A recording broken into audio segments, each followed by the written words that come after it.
ഈ ബേലൂർ മഗ്നയെ കണ്ടെത്താനുള്ള ബുദ്ധിമുട്ട് നമ്മൾ കഴിഞ്ഞ ദിവസങ്ങളിലൊക്കെ പറഞ്ഞതാണ്. ആന പലപ്പോഴും ഈ അടിക്കാടൊക്കെയുള്ള മേഖലയിൽ മറഞ്ഞിരിക്കുന്നു, ദൗത്യസംഘത്തെ കാണുമ്പോൾ കാട്ടിനുള്ളിൽ കയറി ഒളിക്കുന്നു എന്നൊക്കെ ഉള്ളതാണ് വനംവകുപ്പ് നേരിടുന്ന ബുദ്ധിമുട്ട്. അത് മറികടക്കാനാണ് ഇപ്പോൾ ഈ ആധുനിക സാങ്കേതിക വിദ്യയുടെ സഹായമൊക്കെ തേടുന്നത്. ഇന്നലെ ഡ്രോൺ ഉപയോഗിച്ചൊക്കെ ആനയുടെ വിഷ്വൽ കിട്ടിയിരുന്നു, പക്ഷേ അത് വലിയ കനോപ്പിയൊക്കെ ഉണ്ടെങ്കിൽ അതും കിട്ടില്ല, ആകാശക്കാഴ്ചയും കാണാൻ പറ്റില്ല. അപ്പോൾ അതിനെ മറികടക്കാനാണ് തെർമൽ ക്യാമറ കൊണ്ടുവന്നിരിക്കുന്നത്. ബൈസ്പെക്ട്രം തെർമൽ ക്യാമറയാണ് എത്തിച്ചിരിക്കുന്നത്. അതിൻ്റെ പ്രത്യേകതകൾ എന്തൊക്കെയാണെന്ന് നമുക്ക് ഷമീർ മച്ചിങ്ങലിനോട് ചോദിക്കാം. എന്താണ് ഈ മറഞ്ഞിരിക്കുന്ന ഒരു ഒബ്ജക്റ്റിനെ കണ്ടെത്താനാണോ, എങ്ങനെയാണ് ഇത് പ്രവർത്തിക്കുന്നത്? ഈ ക്യാമറ സാധാരണയായിട്ട് ക്യാമറ പ്രവർത്തിക്കുന്നത് വെച്ചിട്ടുണ്ടെങ്കിൽ നമുക്കൊരു വസ്തു അപ്പുറത്താണ് നിൽക്കുന്നത് വെച്ചാൽ മറഞ്ഞിരിക്കുന്ന ഒരു വസ്തുവിനെ നമുക്ക് വേണമെങ്കിൽ അത് ഇമേജ് ആ വിഷ്വൽ എടുത്തിട്ട് ഇമേജ് നമുക്ക് ആർട്ടിഫിഷ്യൽ ഇൻ്റലിജൻസിൻ്റെ സഹായത്തോട് കൂടിയിട്ട് ആ ഇമേജ് എന്താണെന്ന് നമുക്ക് മനസ്സിലാക്കി തരുന്നു. ഇപ്പോൾ ഒരു വസ്തുവോ അല്ലെങ്കിൽ ഇപ്പോൾ ഒരു ലൈറ്റ് ഇല്ലാത്ത സ്ഥലമാണെങ്കിൽ ആ ലൈറ്റ് ഇല്ലാത്ത സ്ഥലത്ത് എന്താണോ ഒബ്ജക്റ്റ്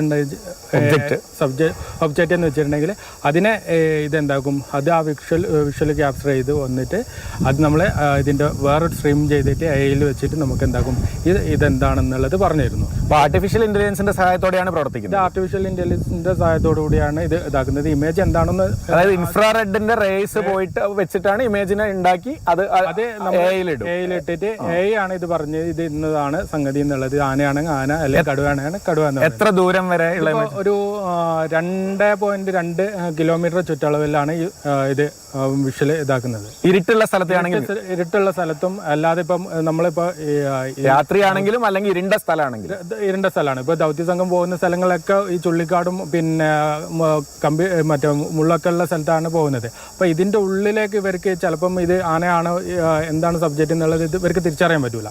അപ്പൊ ഇത്തരം സ്ഥലങ്ങളിലേക്ക് ഇവർക്ക് എന്താക്കാം ഈ ക്യാമറ വെച്ചിട്ട് ഇതിനെ ഇതാക്കാൻ പറ്റുന്നു എന്നുള്ളതാണ്. പിന്നെ വേറൊരു സംഗതി, ഇവർ പോകുന്ന ഒരു ടറയില് ഇവർ വണ്ടിയിലാണ് പോകുന്നത്.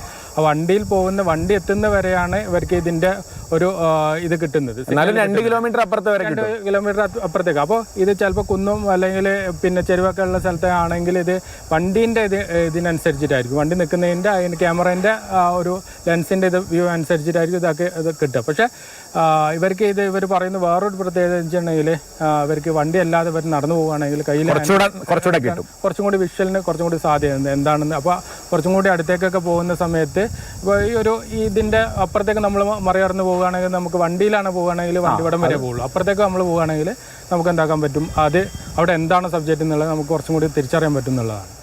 അപ്പോൾ എന്തായാലും ആധുനിക സാങ്കേതിക വിദ്യ കൂടെ ഉപയോഗിക്കുകയാണ് ബേലൂർ മഗ്നയെ കണ്ടെത്താൻ. അത് വിജയിക്കുമെന്ന് തന്നെ നമുക്ക് ഈ ഘട്ടത്തിൽ പ്രതീക്ഷിക്കാം.